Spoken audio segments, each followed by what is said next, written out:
You know, whenever I hear of someone wanting to leave New Zealand and go and live in Australia, my first response is, mate, there are 68 things that can kill you over there. I'm talking spiders, snakes, crocs, sharks, etc.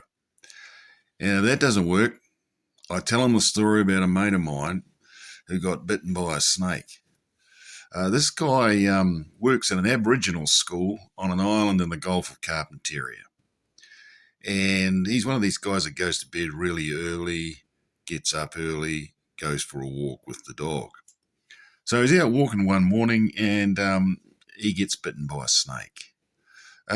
It's what the doctor called an F-off bite. The snake didn't give him the full dose, but it was enough. Oh, and the other thing that doctor says, well, I'll tell you about that in a minute. So he's bitten by a snake and he goes home and he tells the neighbour, mate, I've just been bitten by a snake. And he's not feeling woozy or anything. He's feeling fine. And the neighbour says, oh, you better get to a clinic.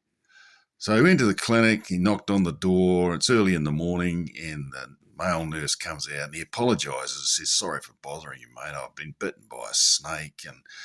And while he's telling him his story, he suddenly collapses.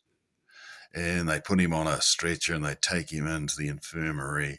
And by this time, all the orifices have opened. That's the body's way of getting rid of the poison. He's sweating, he's vomiting, he's soiling his pants, and then he passes out. And when he comes to, they're just about to cut his favourite shorts off him. And, he puts a halt to that. And they transfer him to another island because they didn't have enough anti-venom. But he learned a few things about snakes. The worst ones up there are the brown and the death adder. And the one that had bitten him was a death adder.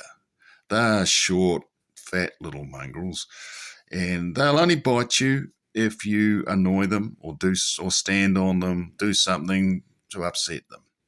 And they only give you what the doctor called an F-off bite. They don't give you the full dose. The worst ones are babies because they haven't learned to hold back.